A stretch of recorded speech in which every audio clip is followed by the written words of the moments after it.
What's that? One. Nothing on the knees.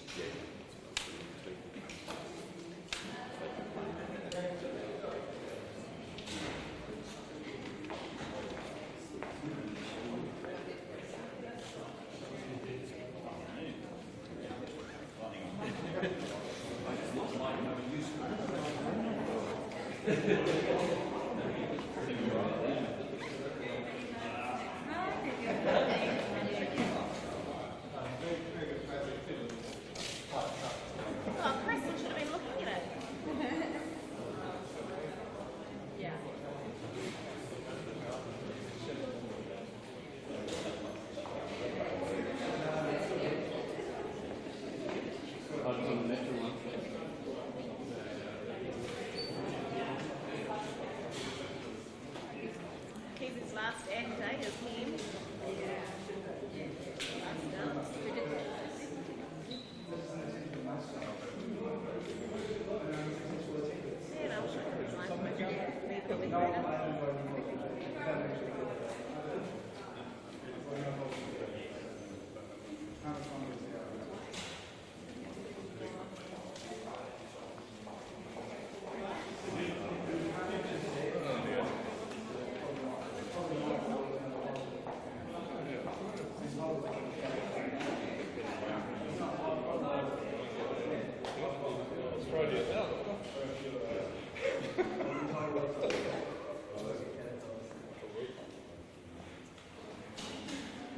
Is that what he said?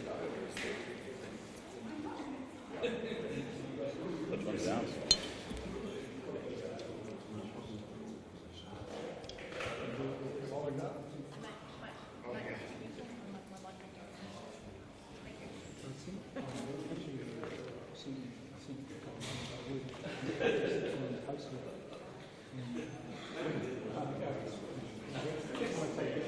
I'm one of the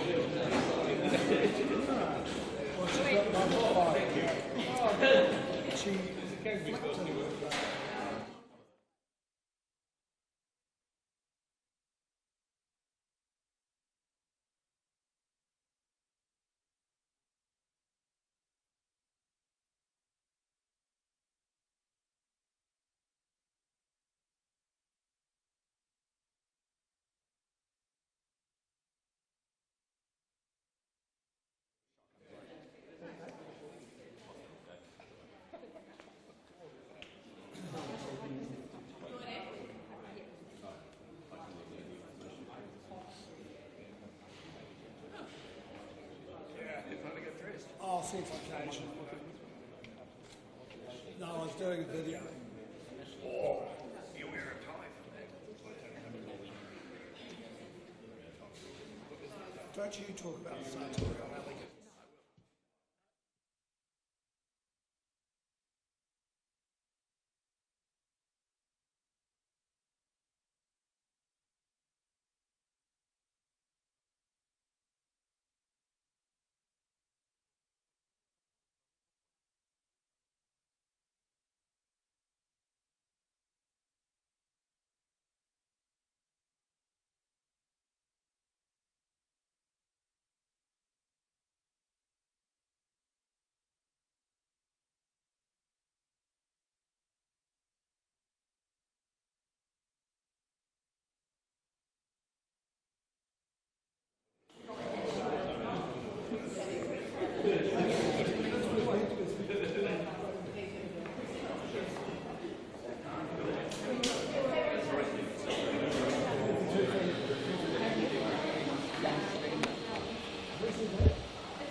He's so bossy. I know. Maybe you can do your cleaning a little bit later. Take a photo of you lot. We'll be first.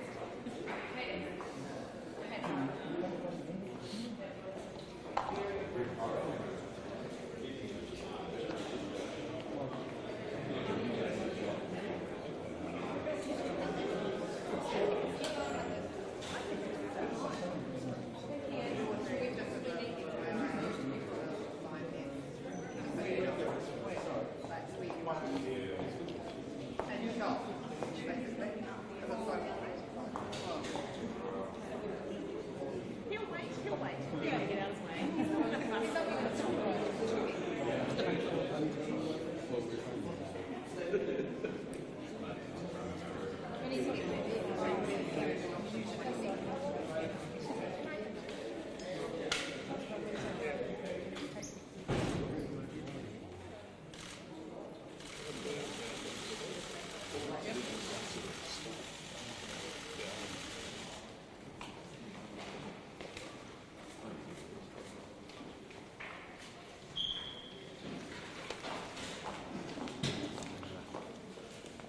Okay, so we've obviously had the selection of the new leader and deputy leader, and I've had an opportunity to say farewell to my cabinet colleagues just before. Next step from here obviously is for me to go down to Government House and formally tender my resignation to the Governor-General, and then I'll be returning to Auckland. Can I guess, firstly just congratulate the leadership team. Bill English will be a fine Prime Minister of New Zealand, and Paula Bennett will be, I think, an outstanding Deputy Prime Minister. The last 8 years at the top as Prime Minister of New Zealand have been an incredible experience for me and my family. I've thoroughly enjoyed the opportunity to show the leadership that I think New Zealand has required through some very difficult times and some challenging circumstances, to make a contribution to making New Zealand a stronger and better country. Just to all of the New Zealanders that have supported me over the last really 14 years in Parliament, but certainly 10 years as leader of the National Party, I just want to express my real gratitude and thanks to them. And finally to you, the press gallery. I'm going to miss your party this year, so sorry about that. But look, you know, I think everyone has a job to do, and you know, as Prime Minister, as the head of the executive, I have a responsibility to obviously do my job and to have the policies I believe will take New Zealand forward. But you have a job to do as well, and that's, as the Fourth Estate, to hold the executive and the government to account. And for any differences that we've had on particular things from time to time, my own view is it's been a thoroughly professional and enjoyable working relationship, and it's worked well. There'll always be times that I might not 100% agree with what you've written or said, but guess what? There's probably been times you wouldn't agree with what I've written or said. But I just want to thank you for what you've done. I've enjoyed travelling with you all and getting to know you all. Obviously, when I return in the new year, it's fair to say I'll be somewhat below the radar, so probably we won't talk so much. But thank you for everything, and I want to wish you all a very Merry Christmas at a personal level. Prime Minister, in the past week a lot has been talked about rejuvenation. Does that actually mean that maybe your party has become stale? I don't think we've become stale, but I do believe that we've got the chance now to, you know, just change at the margins. I don't think it'll be a radically different agenda under Prime Minister Bill English, but I do think that there's bound to be a slightly different style, slightly different policies, different emphasis on things, and that does give that sense of a newness that the public probably will want after a third-term government going into a fourth term, if we can win that without having to change the government. So I think there are benefits of that. Prime Minister, What's your one piece of advice for Bill English? Trust your instincts. You know, look, when you're Prime Minister, you often have to make decisions and comment on things without perfect information. You can't be prepared for every question in every situation, and you just simply have to trust your gut. Prime Minister, you're regarded now as probably the most successful centre-right leader in the world. What's your advice to other centre-right leaders right now? I think the first thing is to understand what drives people's vote, and I think that is clearly a focus on the issues that matter: the economy, law and order, health and education, to be predictable and to actually be true to your instincts. I mean, my view of a stronger and better New Zealand is an open, globally connected New Zealand where we sell to the world, where we invite capital from overseas, where we're not afraid of migration. In fact, we see great benefits of it. And they haven't always been popular, and they may not even be that trendy at the moment as philosophical policies. But we succeed as a nation when we're globally engaged. And I think for centre-right leaders around the world, the responsibility now will rest with them to continue to advance those core policy issues. And we have taken, I think, a reasonably conservative approach to getting the books back in order and the likes. It's going to serve New Zealand and future generations of New Zealand as well. But obviously, as the chairman of the IDU, the centre-right political parties around the world, then I'll want to continue to support them where I possibly can. What do you see as your biggest success and your biggest failure? Well, look, I think on the success front, they really haven't changed from last week. They're two things, the economic leadership we've shown the country and the leadership at times of crises for our country. I mean, there are always going to be things that people can pick as less successful or failures or things I might have got wrong. I could name those, but realistically, it's probably neither my job nor something that everyone in the press gallery is going to agree on. There'll be different things. So I'll leave you guys to pick those ones. You're taking off to Hawaii tomorrow. Are you going to catch up with Barack Obama? It's possible I'll see him. We had a pretty good chat about it last week. But he's still president of the United States, and he's got a big day job until he's no longer in that responsibility. So we'll have to see. You've been a public life for well over a decade. Are you ready to be anonymous, or is anonymous still something you could be? Yeah, I mean, I'm looking forward to being anonymous. That's not always practically possible all of the time, but it's not that I've really loved my engagement with the public. I mean, I think I've fed off the public energy and enthusiasm that's often been displayed towards me, and I think. Truthfully, I'm a kind of person that likes to be liked, and most people are, but I'm particularly of that sort of nature. So it suited me. I've found it easy to do that, and but on the other side of the coin, things move on very quickly, and I'll never forget, being at Auckland Airport a few years back, and a young girl coming up to me. She was about 14, asking me for a photo, and at the time I was talking to former Prime Minister Jim Bolger. And I said, sure, no problems, and we took the photo, and I said, you know who this is? And she said, no.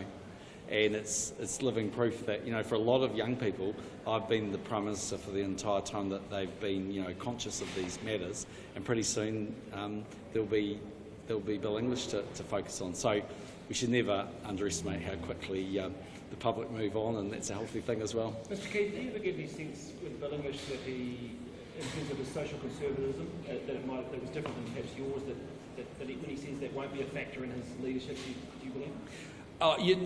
I'm not at all concerned by that. I mean, the reality is that I'm socially liberal, and Bill is much more conservative because of his deep faith.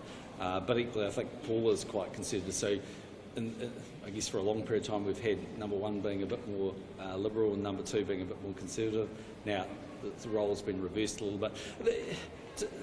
In my experience of dealing with Bill for a very long period of time, he just has good instincts, and he has a strong set of principles that underpin his thinking. If I was a New Zealander watching this, I wouldn't be at all concerned by that. You said you're a Prime Minister who likes, well, a person who likes to be liked.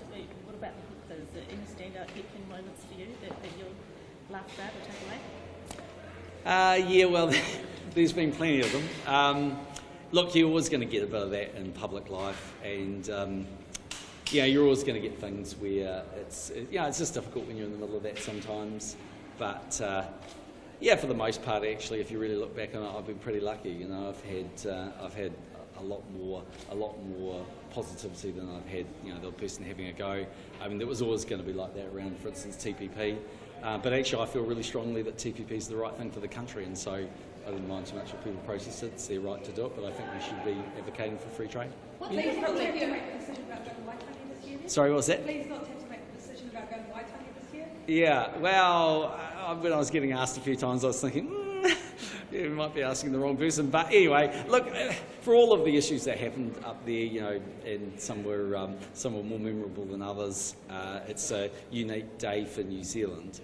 And I really hope as a country we can move forward a bit more so that people can see that positivity not just on the 6th but actually on the 5th, and that would be a really important thing for New Zealand.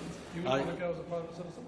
I might. I'm certainly not, obviously not going next year, but I might one day. I mean, it's fun enough, as everyone knows. On the 6th, it's a real family day, and it's quite a celebration. And I honestly reckon when we look back, race relations will be one of the things that they'll think our government's progressed well. And Chris Finlayson's been absolutely outstanding in his treaty settlements. It's just a different place, and I think that's why I personally don't think of Don Brash next year. There'll be a market for a little bit of it, but nothing like it was back in 2003. Are you back in New Zealand permanently now? Yeah, when I come back, yeah. No, but our long-term home is going to be in New Zealand. That's where we're going. What's going to happen with your blind trust when you find out what your investments have been up to? Well, on that one, I don't think I'm going to be bored. On the blind trust, even though obviously I could get rid of the blind trust, I've made the call. I'm not going to unwind the blind trust until I leave Parliament. I mean, firstly, it's been there for 8 years. I've had confidence in the people that have managed it. I just don't know any of the details of it, and I've deliberately not known the details. A, because it's a blind trust, and B, I've never wanted to be compromised. So who cares if I wait, a bit longer? It's not going to make any difference. You said to you me. wouldn't be bored, but you've had some offers already. Yeah, I'm not going to be bored. You've had a good relationship with Obama and Turnbull and a number of international leaders. Yeah. Is there going to be a reset for that? I mean, is Bill English going to get New Zealand notice? Is it going to take a while to build up that relationship? Oh, absolutely, but yeah, I think everyone will appreciate. Firstly, there's a changing of the guard in some countries. I mean, the United States will have President Trump as of next year, and so that would have been a relationship that would have had to be formed from the start anyway. Secondly, I mean, the reality is, in an election year, you always travel a little less. So I imagine Prime Minister English will be doing a little bit less travelling in his first year, but on the basis that he wins the election in next year, then I think you'll see him on the world stage. And look, he is extremely well respected around the world as a world-class finance minister, and those credentials will carry over him well. So, Cool. thanks very Thank much. you very much.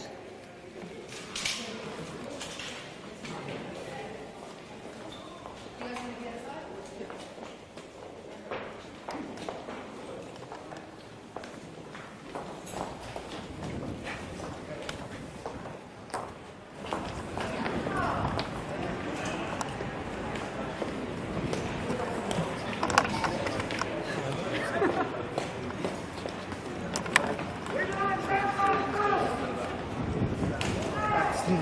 Sorry. Come on, move.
shoes to fill.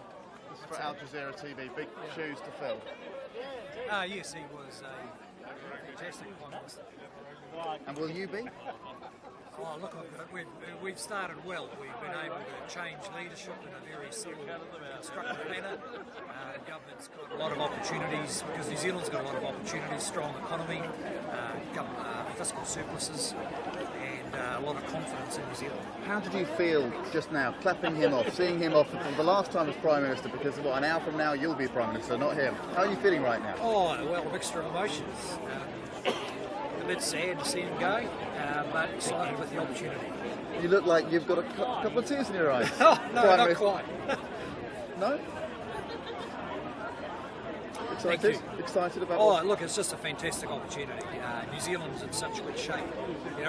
Relative to the rest of the developed world, we're in a pretty unique position, and we want to build on that economic success, our openness to trade, investment, migration, and in New Zealand, within New Zealand, sharing the benefits of growth around. When you've got an economy growing at 3.5%, you've got the opportunity to lift people's incomes. You're known as a safe pair of hands, arguably a dull man, but I see a bit of emotion in your eyes right now. You must feel it. Oh, well, it is. We've had a very close partnership, and a very successful one.